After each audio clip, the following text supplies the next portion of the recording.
So friends, आइए start करते अपने आज के वीडियो को। चैनल पर नए तो सब्सक्राइब कर लीजिए और बेल आइकन पर नोटिफिकेशन पे क्लिक कर लीजिए ताकि आपको आने वाले सभी नोटिफिकेशन रिगार्डिंग हमारे वीडियो से रेगुलरली मिलते रहें। आज हमारे वीडियो का टॉपिक है ITR 3 और ITR 4 के बारे में हम डिस्कस करने वाले हैं।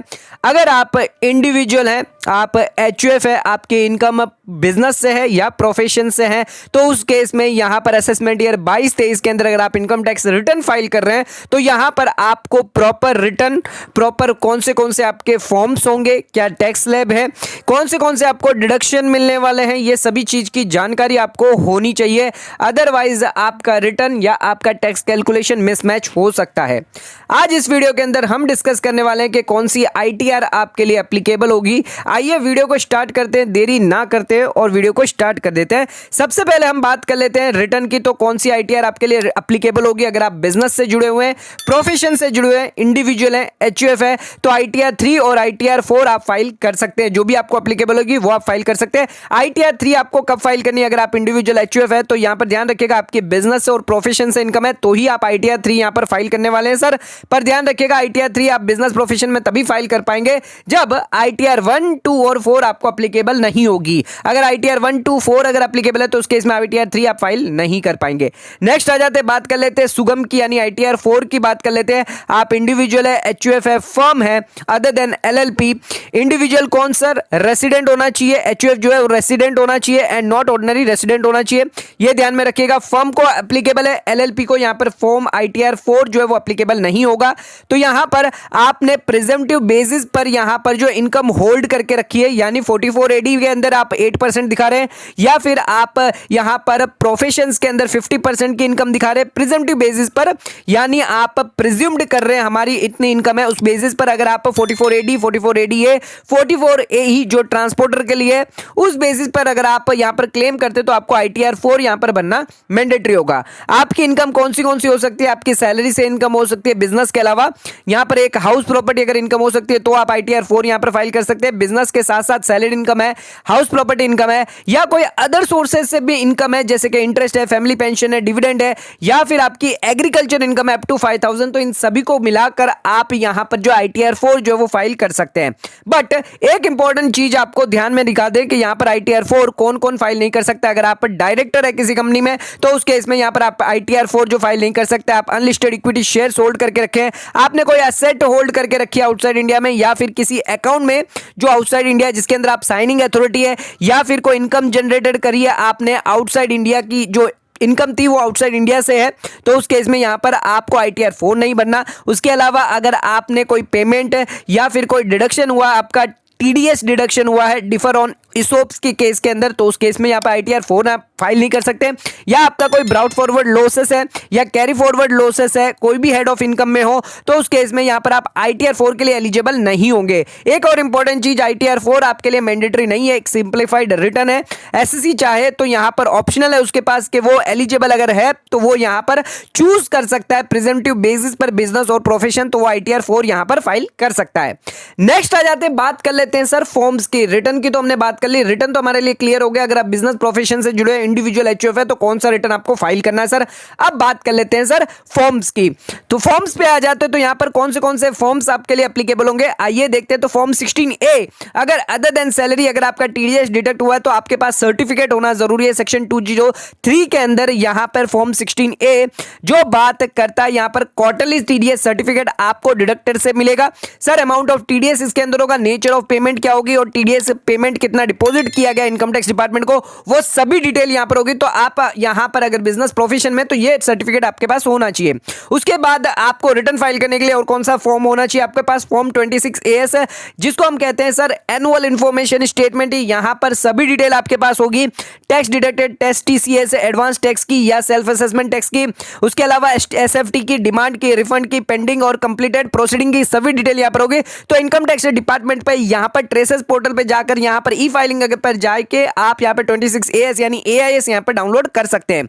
उसके अलावा अगर आप ऑडिटेड करवाते हैं अपने अकाउंट्स को 44AB के अंदर, तो यहाँ पर आपको फॉर्म कौन सा बनना होगा सर? फॉर्म 3CB और 3CD आपके लिए एप्लीकेबल रहेगा। तो अगर आप टैक्स पेयर हैं, ऑडिटेड करवाते हैं 44AD में, तो 30 सितंबर से पहले पहले आप ऑडिटेड करवाएंगे फॉर द असेसमेंट ईयर के लिए, तो आपके लिए फॉर्म होगा 3CB 3CD के लिए।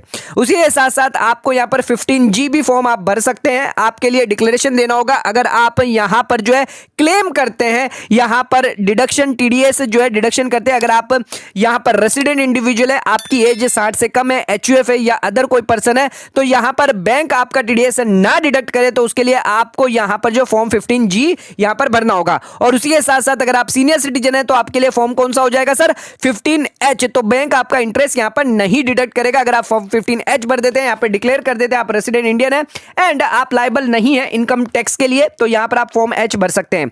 उसके अलावा यहाँ पर एक और सर्टिफिकेट यहाँ पर आपको चाहिए होगा, अगर आप बिजनेस से जुड़े हुए हैं, प्रोफेशन से जुड़े हुए, फॉर्म 3CEB।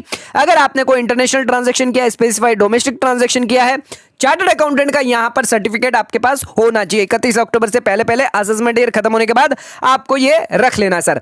आइए अब आ जाते हैं हम अपने थर्ड टॉपिक पे, जो है स्लैब रेट। कौन सी स्लैब रेट किन किन को लगने वाली है, आइए चेक कर लेते हैं। तो अगर आपकी एज 60 से कम है, तो इस केस में आपकी 2.5 लाख रहेगी। अगर आप न्यू रिजिम में है तो भी आपकी 2.5 लाख रहेगी। तो 2.5 लाख यहाँ पर ओल्ड रिजिम की बात कर लेते हैं, 2.5 लाख तक नील रहेगी। 2.5 से 5 आपकी 5% रहेगी, 5 से 10 आपकी 20%, और 10 लाख से ज्यादा हुई तो आपकी 30% टैक्स रेट रहने वाली है। उसके अलावा अगर आप न्यू स्लैब रेट में है, तो 2.5 लाख तक आपकी नील रहेगी। 2.5 से 5 आपकी 5%, 5 से 7.5 आपकी 10%, 7.5 से 10 लाख आपकी 15%, 10 से 12.5 लाख आपकी 20%, और 12.5 लाख से 15 लाख तक आपकी 25%, और 15 लाख से ऊपर गई आपकी इनकम तो यहां पर 30% की टैक्स स्लैब लगने वाली है। बट अगर आप 60 के ऊपर होते हैं, तो उस केस में 60 से और 80 के अंदर है, तो आपकी स्लैब रेट यहां पर ओल्ड में 3 लाख रहेगी, बट न्यू के अंदर वही 2.5 लाख रहेगी और सेम की सेम रहेगी, कोई चेंजेस नहीं होगा। इसमें 3 लाख तक आपकी नील रहेगी, 3 से 5 आपकी 5% ओल्ड में, और 5 से 10 आपकी 20%, और 10 से ज्यादा हुई तो सर 30% रहेगी। बट अगर आपकी एज 80 से ज्यादा है, तो उस केस में यहां पर 5 लाख की रहेगी स्लैब रेट ओल्ड रिजिम में, न्यू रिजिम में वही 2.5 लाख की रहेगी, और सेम यहां पर रहेगी जो हमने प्रीवियसली अभी आपको बताई है सर। उसके अलावा यहां पर जो आपको सरचार्ज लगेगा 10% से लेकर 37% तक, up to based on your turnover. 50 से 1 करोड़ है तो 10% लगेगा, और 5 करोड़ से ज्यादा है तो 37% मैक्सिमम यहां पे लगने वाला है। मार्जिनल रिलीफ भी आपको मिल जाएगी अगर आपका यहां पर 1 करोड़ से 1 रुपया भी ज्यादा जाता है, टैक्स आपका ज्यादा जा रहा है, इनकम आपकी कम है, तो उस केस में मार्जिनल रिलीफ आपको मिल जाएगी। एजुकेशन सेस आपको 4% यहां पे मिल जाएगा सर। और यहां पर आप जो इन्वेस्टमेंट पेमेंट या इनकम अगर करते हैं, टैक्स बेनिफिट आप यहां पे ले सकते हैं सर। हाउस प्रॉपर्टी का यहां पर बेनिफिट ले सकते हैं, बिजनेस और प्रोफेशन से जुड़े हुए हैं, तो सेल्फ ऑक्यूपाइड प्रॉपर्टी में आपको 2 लाख तक का बेनिफिट मिल जाएगा, इंटरेस्ट की छूट मिल जाएगी। लेट आउट के केस में यहां पर कोई भी लिमिट नहीं है, आप मैक्सिमम ले सकते हैं, पर मैक्सिमम से ज्यादा आप 2 लाख से ज्यादा नहीं ले पाएंगे। आइए बात कर लेते हैं डिडक्शन के बारे में। तो कौन से डिडक्शन आपको मिलने वाले चैप्टर 6 के अंदर, ATC का आपको डिडक्शन मिल जाएगा, ATCC का मिल जाएगा। एन्युटी प्लान लेते हैं, ATC के अंदर बहुत सारे यहां पर जो इन्वेस्टमेंट है, life insurance, provident fund, subscription, tuition fees, repayment of housing loan और अदर फिक्स डिपॉजिट है, टाइम डिपॉजिट है 5 साल के लिए, तो 1.5 लाख तक का आपको यहां पर छूट मिल जाती है। ATCC D1B के अंदर एक्स्ट्रा 50,000 का यहां पर आपको छूट मिल जाती है, जो 1.5 लाख की दी है, उसके अलावा ये 50,000 की छूट दी गई है। ATCC D अगर आप यहां पर जो है नोटिफाइड पेंशन स्कीम के अंदर यहां पर निवेश करते हैं, तो अदर देन अगर प्राइवेट सेक्टर वाले हैं तो उनको 10% ऑफ सैलरी का डिडक्शन मिलेगा, और गवर्नमेंट एम्प्लॉय है तो यहां पर 14% ऑफ सैलरी का डिडक्शन मिलने वाला है। नेक्स्ट आ जाते हैं यहां पे 80D का, यहां पर आपको डिडक्शन मिल जाएगा खुद के लिए और स्पाउस के लिए और अपने चिल्ड्रन के लिए 25,000 तक का मिल जाएगा। सीनियर सिटीजन है आप में से कोई तो 50,000 का मिल जाएगा, आपके पेरेंट्स के लिए लेंगे तो 25,000 का, अगर सीनियर सिटीजन नहीं है। उसके अलावा अगर सीनियर सिटीजन है तो 50,000 का। प्रिवेंटिव हेल्थ के चेकअप के लिए आपको 5,000 का मिलेगा, जो इंक्लूडिंग होगा अबव द लिमिट। अगर मेडिकल एक्सपेंडिचर करते हैं, अगर प्रीमियम नहीं भी भरते, तो यहां पर आपको सेल्फ के लिए खुद के लिए लेते हैं, अगर सीनियर सिटीजन है तो 50,000 का मिल जाएगा, और पेरेंट्स के लिए लेंगे तो 50,000 का मिल जाएगा। बात कर लेते हैं 80DD की, अगर यहां पर कोई डिसेबल्ड डिपेंडेंट है, उसके लिए आप मेंटेनेंस करते हैं, मेडिकल खर्च करते हैं, ट्रीटमेंट करते हैं, 75,000 यहां पर मिलने वाला है। बट अगर यहां पर सेवियर डिसेबिलिटी है तो 1,25,000 का डिडक्शन आपको मिल जाएगा। 80DD-B की बात कर लेते हैं, यहां पर आपको स्पेसिफाइड डिसीज अगर किसी को है, खुद को है या डिपेंडेंट को है, तो यहां पर 40,000 का डिडक्शन मिल जाएगा। अगर सीनियर सिटीजन है तो 1 लाख का डिडक्शन मिल जाएगा। 80E की बात कर लेते हैं, यहां पर आप हायर एजुकेशन के लिए पे इन्वेस्टमेंट करते हैं तो इंटरेस्ट पेमेंट आपको यहां पर मिल जाएगा सर। उसके साथ साथ 80EE की बात कर लेते हैं तो यहां पर अगर आप लोन लेते हैं हाउस प्रॉपर्टी पे तो यहां पर 50,000 का आपको सीधे सीधे छूट मिल जाएगी इंटरेस्ट की। 80EE की बात कर लेते हैं, यहां पर 1.5 लाख का इन्वेस्टमेंट मिल जाएगा, बट ये 31 मार्च 2022 तक आपको लोन सैंक्शन करवाना होगा। 80EE की बात कर लेते हैं, इलेक्ट्रिक व्हीकल की आपको यहां पर 1.5 लाख तक का इन्वेस्टमेंट मिलेगा, ये 2023 तक ही एप्लीकेबल रहेगा। नेक्स्ट आ जाते बात कर लेते 80G के अंदर आप डिडक्शन ले सकते हैं डोनेशन का 100%, 50% विद क्वालिफाइंग लिमिट। अगर विदाउट क्वालिफाइंग लिमिट है तो यहां पर 100%, 15% ले सकते हैं, बट ध्यान रखिएगा कैश 2,000 से ज्यादा नहीं होना चाहिए। 80GGC का यहां पर अगर पॉलिटिकल पार्टी इलेक्टोरल ट्रस्ट में आप डोनेशन करते हैं तो 100% आपको डिडक्शन मिलेगा। 80GG के अंदर यहां पर अगर आप रेंट पेड करते हैं, आप सैलरीड पर्सन नहीं है, रेंट पेड करते हैं तो भी यहां पर आपको डिडक्शन मिल जाएगा 5,000 per month, 25% of total income या रेंट जितना आपने पेड किया माइनस 10% ऑफ योर डिडक्शन, तो यहां पर आपको deduction lower of the deduction मिल जाएगा सर। नेक्स्ट आ जाते बात कर लेते हैं 80IA के अंदर अगर आपने अंडरटेकिंग करी, इंफ्रास्ट्रक्चर फैसिलिटी रखी है, इंडस्ट्रियल पार्क रखा है, पावर अंडरटेकिंग रखी है या फिर पावर जनरेशन प्लांट रखा है तो उस केस में 100% आपको प्रॉफिट का डिडक्शन मिलेगा पिछले 10 सालों तक लगातार। उसके बाद यहां पर आप SEZ के अंदर यहां पर बिजनेस करते हैं तो 100% आपको प्रॉफिट का मिलेगा 10 साल तक, बट ध्यान रखिएगा नो डिडक्शन आफ्टर ऑन और आफ्टर 1 अप्रैल 2017 के बाद कोई डिडक्शन नहीं मिलने वाला है। 80IB के अंदर यहां पर इंफ्रास्ट्रक्चर डेवलपमेंट करते हैं 100% प्रॉफिट का यहां पर आपको डिडक्शन मिल जाएगा सर। 80IBA का अंदर यहां पर अगर आप हाउसिंग प्रोजेक्ट करते हैं तो आपको 100% डिडक्शन मिलेगा। 80IC के अंदर यहां पर आप उत्तराखंड, सिक्किम, नॉर्थर्न स्टेट्स के अंदर यहां पर निवेश करते हैं, अंडरटेकिंग रखते हैं, यहां पर कोई यूनिट खोलते हैं तो यहां पर आपको 100% का डिडक्शन मिलेगा 5 साल के लिए। उसके अलावा यहां पर नॉर्थ ईस्टर्न स्टेट के अंदर करते हैं तो 100% डिडक्शन मिलेगा। 80JA सर अगर आप यहां पर बायोडिग्रेडेबल वेस्ट यहां पर जो है प्रोसेस करते हैं, कलेक्ट करते हैं तो 100% आपको यहां पर प्रॉफिट का डिडक्शन मिलने वाला है 5 साल तक कंटिन्यूअसली।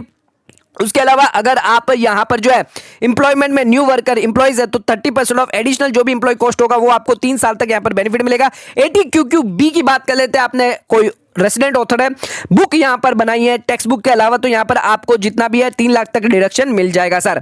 नेक्स्ट आ जाते हैं बात कर लेते हैं 80RRB के बारे में, आपने रॉयल्टी लिए पेटेंट है तो यहां पर आपको 3 लाख तक का यहां पर डिडक्शन मिल जाएगा या रॉयल्टी जितनी भी है उतना डिडक्शन मिल जाएगा। 80TTA की बात कर लेते हैं, आपको सेविंग बैंक अकाउंट से इंटरेस्ट मिला 10,000 की छूट मिल जाएगी अगर आप सीनियर सिटीजन नहीं है। अगर सीनियर सिटीजन है 80TTB के अंदर आपको 50,000 की छूट मिल जाएगी सर।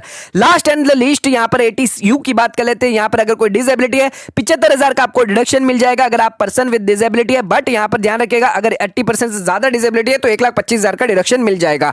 तो आज हमने यहां पर जो है रिटर्न फॉर्म्स और डिडक्शंस क्या इन्वेस्टमेंट है सभी यहां पर देख लिया। अगर आप बिजनेस प्रोफेशन से जुड़े हुए हैं एंड यहां पर आप individual HUF income tax return file करते हैं असेसमेंट ईयर 22-23 के लिए, तो कौन सा फॉर्म, कौन सा रिटर्न, क्या स्लैब रेट लगने वाले, कितना क्या डिडक्शन मिलना है, वो सभी हमने इस वीडियो के अंदर एक ही वीडियो के अंदर कवर कर लिया है। वीडियो पसंद आए चैनल को लाइक और सब्सक्राइब जरूर करेगा, ज्यादा से ज्यादा शेयर जरूर करेगा। धन्यवाद।